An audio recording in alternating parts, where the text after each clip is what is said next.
Hi everyone, welcome back to the video, and in this video I will be talking about the more questions on arrays itself. So if you haven't seen the earlier videos, please make sure to watch those videos because this video will be extension of those questions. Like we did first question as insert one and the second question as delete one.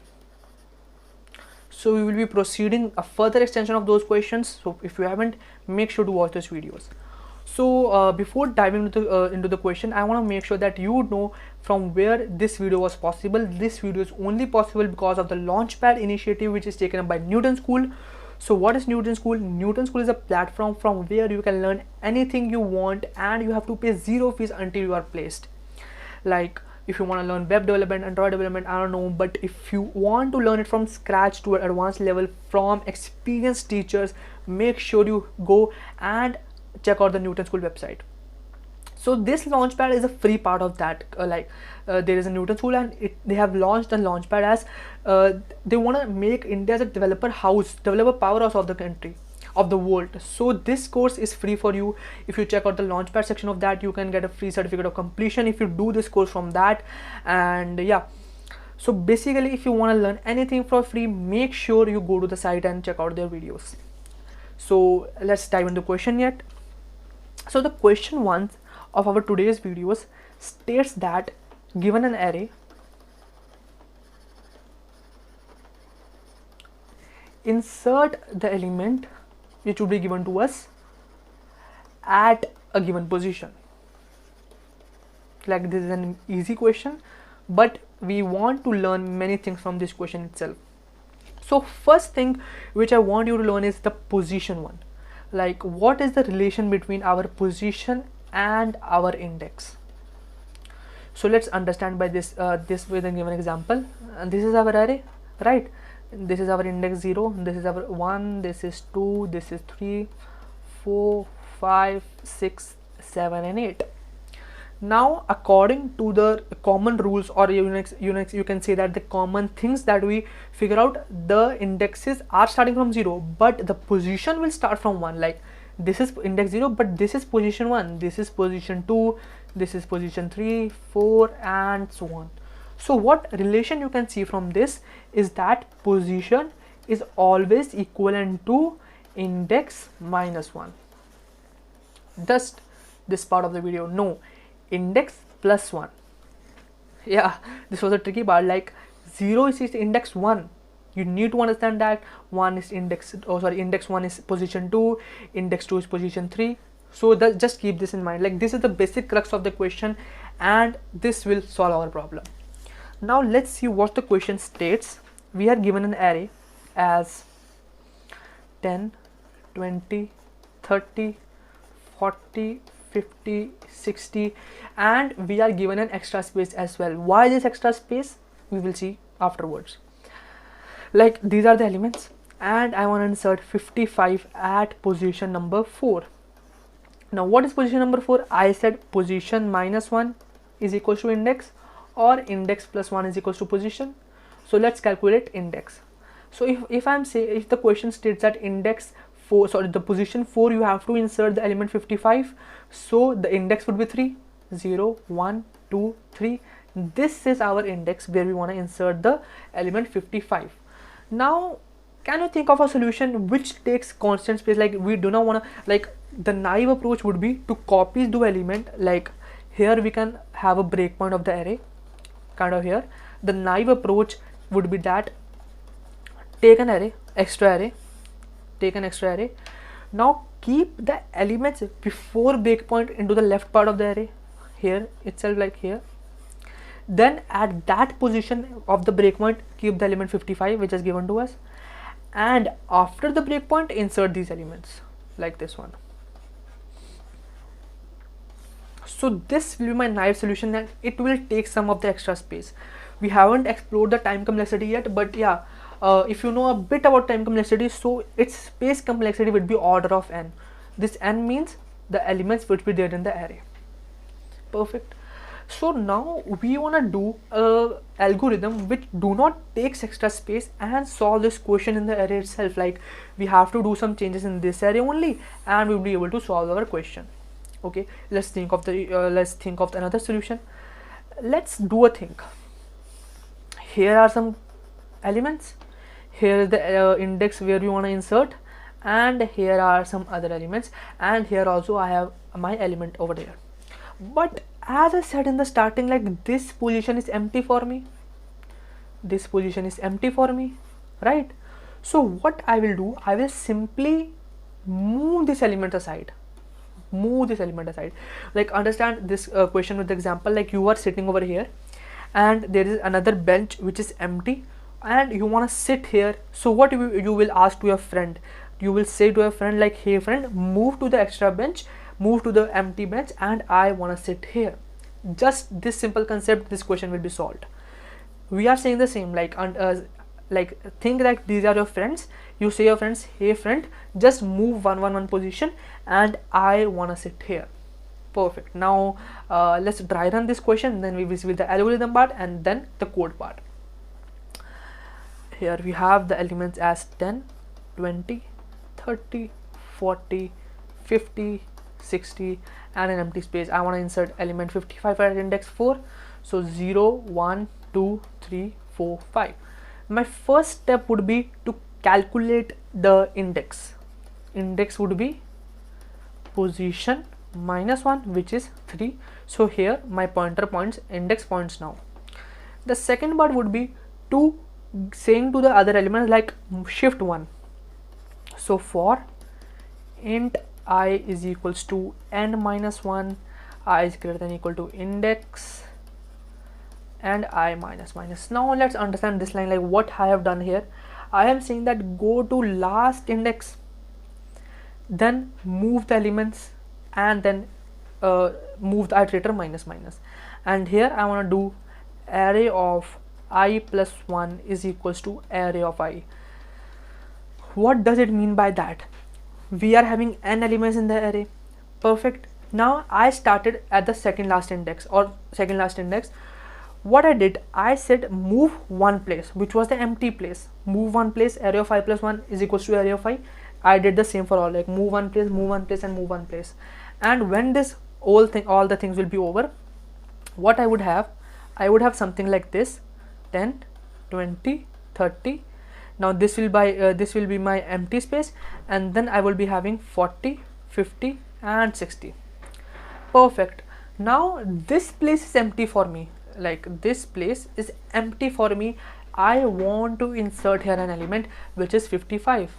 So how we do that if we are given an index and a position? That's a simple.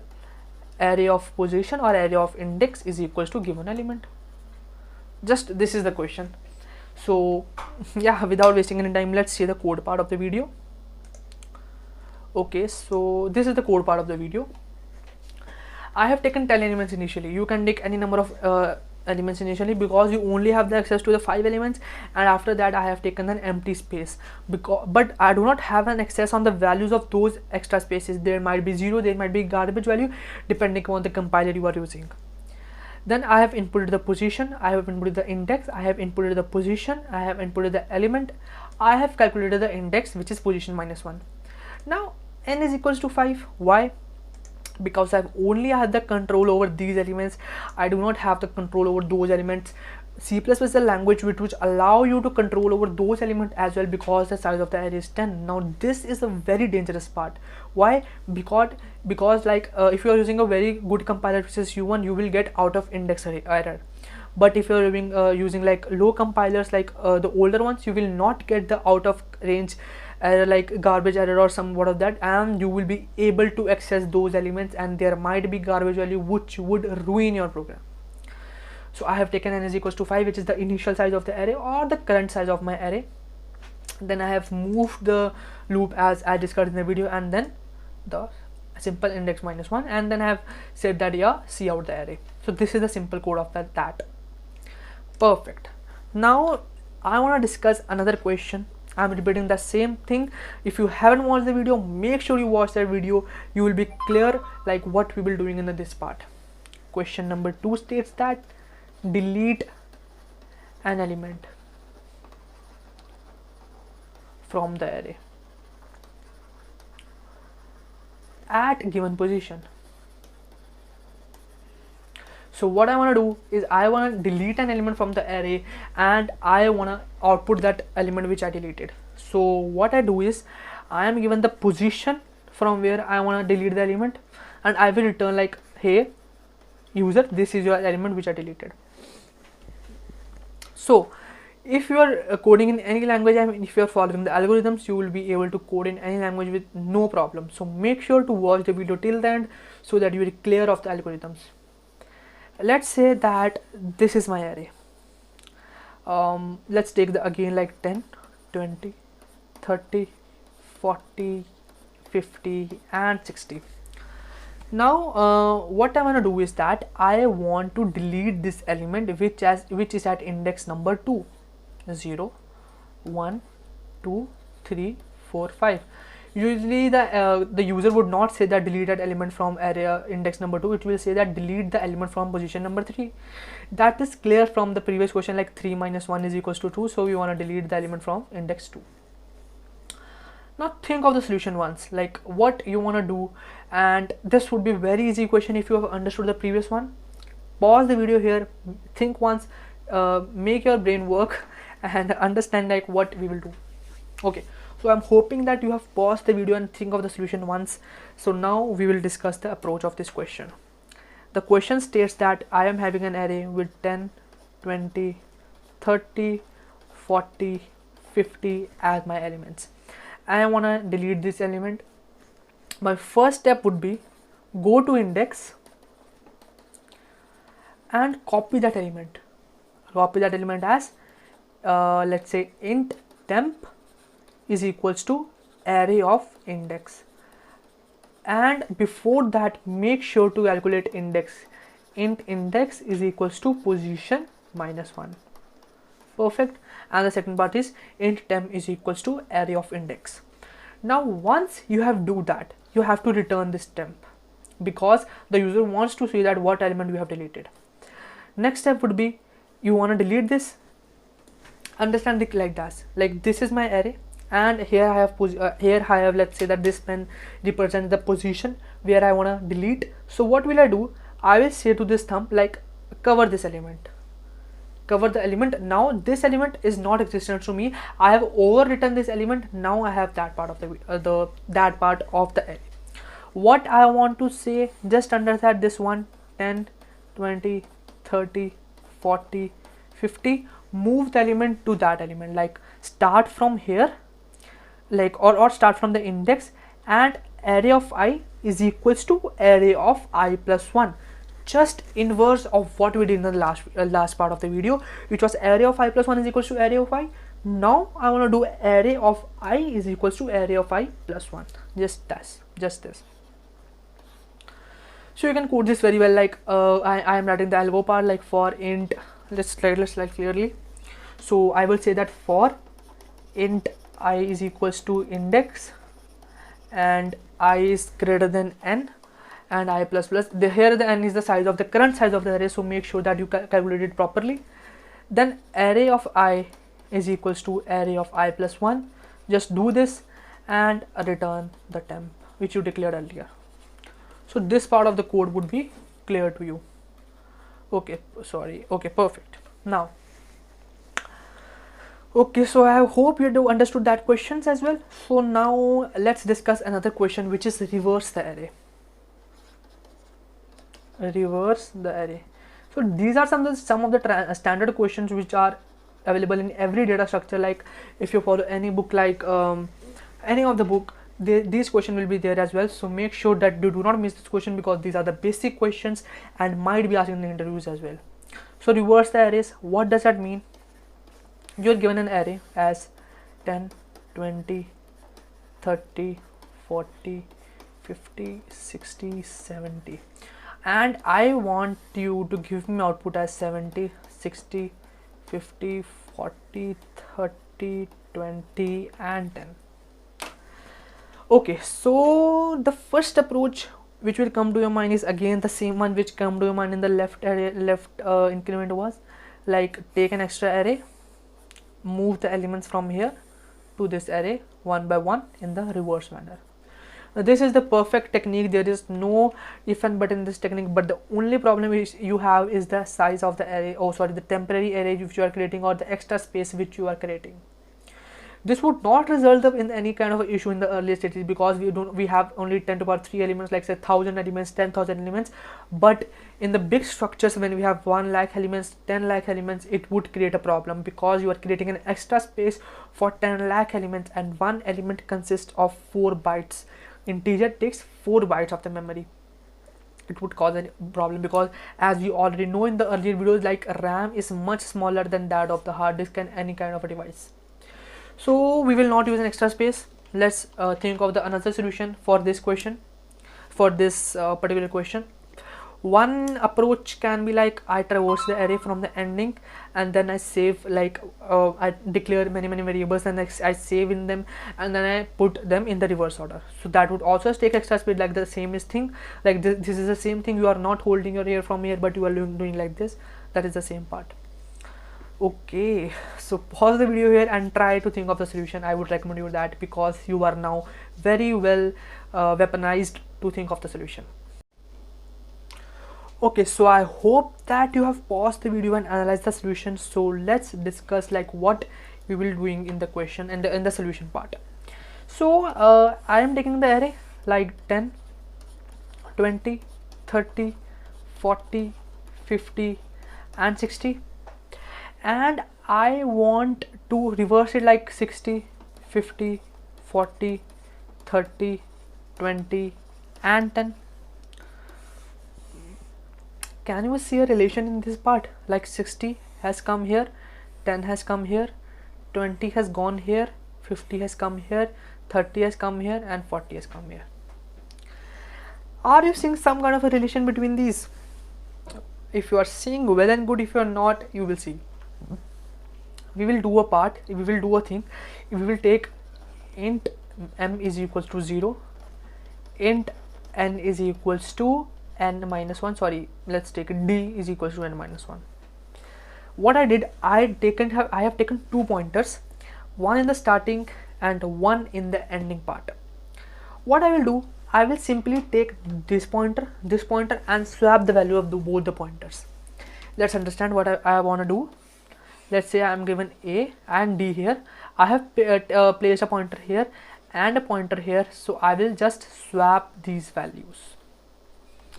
Just simple as that. I am just swapping the values and my question is done. But up to when I want to swap? I want to swap until that point where I am reached, like I have reached the common point, not the common point, because at that it would be already swapped.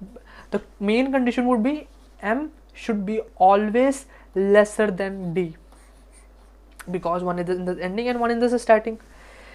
So make sure that you know this part. We do not have to use every condition everywhere. We just have to analyze the question and then sort of use the condition. Now what we will do, we will simply say int m is equals to 0 and I will do int n is equals to d is equals to n minus 1.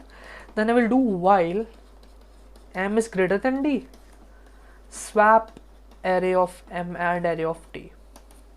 Just simple as that. My code is done. And if you do not know what the swap code is, you can take int temp is equals to a, then a is equals to b, then b is equals to temp. Just this, and your question is completed. So I hope you understood the question and the intuition behind the question. Let's jump onto one more question, and which is the algorithmic part, and understand the question. The question is, you are given k as sum of 2 numbers and you want to find 2 numbers in the array such that they sum up to the given number. Understand the question once again. You are given k as a sum of any 2 numbers which are which may or which may not be present in the array, and you want to answer the question like, is it present in the array or is it not present in the array? And there might be variation to this algorithm as well, like to output the number present. That depends upon question to question. Just understand the approach which I want to discuss in this question. The question states that I am having 10, 20, 30, 40, 50, 60. These are my numbers. The k is given as 70. I want to find two numbers a and b such that they sum up to 70, which is my given number k. What will I do? I will simply traverse the array. First of all, always think of the naive approach, like brute force, that anything that comes to the mind, apply that, because the first intuition should be to solve the question, not to optimize the question.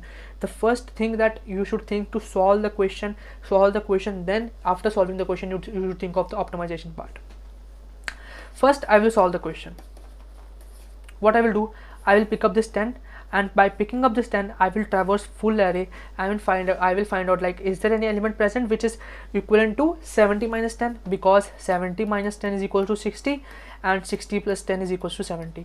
So I will search in the array, like if I have an array of I will search in the array like, hey, in the array, is it 70 minus array of I present or not? I will search this in the array. One loop for the outer elements and one loop for the inner elements. Then I will pick up 20, then I will pick up 30, then 40, then 50, then 60. Perfect. This solution will absolutely work. Let's see the code of this the question. For int I is equals to 0, I is less than n, I plus plus, if, sorry, for, let me just undo this. For int I is equals to, int j is equals to I plus 1, because I do not want to repeat the element, and j is of course less than n minus 1, because I am taking this, sorry, here I can do n minus 1, because in the inner loop I am considering the I plus 1 element and j plus plus. If array of I plus array of j is equivalent to the given number, which is k, then I'm gonna stop here, or output the array, or save that number as well. This is the first approach, but understand this, like this is doing two traversals of the array. It means if there are 20 numbers in the array, we are kind of doing 20 square, like we are doing twice, we are reaching each element twice. Big O of n square time complexity. Every element has been traversed twice in the one traversal. So this is big O of n square. If you're not understanding which is big O of n square, just leave this part. I will discuss this in the coming videos, but understand this, like this is a two traversal question, and this is not going to work in a large scale. In the small scale, like if you have 10 elements, 20 elements, 1000 elements, then it's going to work, but not for the large numbers. So what can be the approach for this question? So I am going to discuss a very awesome approach with you, which is known as two-pointer approach. And believe me, you have already done two-pointer approach, but you are gonna learn the name of this approach now. You have already done this approach in the previous the question that you have done, but now you are just naming it. Remember, for this approach, the assumption or the condition is that the array should be sorted. If it's not sorted, you already know an algorithm which is sort, so you can apply that and your array will be sorted. Consider this part: 10, 20, 30, 40, 50 and 60. Make a pointer I which stands over here, make a pointer j which stands over here. If array of I and array of j is equivalent to my given sum, stop here, or just if you want output here and return true. Now if the sum, like array of I plus array of j, it comes out to be greater than the given number k, can we think of the condition like array is sorted? The array is sorted if the sum is greater, and it means that the j element is a bigger one, because it cannot happen like I is greater than j, because the elements are sorted. So what we will do, we will simply pick this j and move it a step back. Like if I have the sum as 30 and 10 plus 60 is 70, so I will not move 10, I will move 60 to 50, or j from 60 to 50. This is the main approach. Then I will say that 10 plus 20, 10 plus 50 is 60. Again move j, again move j, again move j, this part. And if the sum comes lesser than k, then move the I pointer, vice versa. This is the simple approach of this question, and this question can be solved with the two-pointer approach. The two-pointer approach is used in various questions, so make sure you practice a lot of questions from this two-pointer approach. So I hope that you have understood the concept. In this video we kind of discussed, first of all, insert part, then we discussed the delete part, then we discussed like a reverse part, then we discussed a question which is two-pointer approach, etc. We discussed various things in this video. So if you have any doubt with you, make sure you comment it out. I will be more happy to answer those doubts. Please make sure to comment your doubt. So we will meet in the next video. Till then, keep doing DSA and bye bye.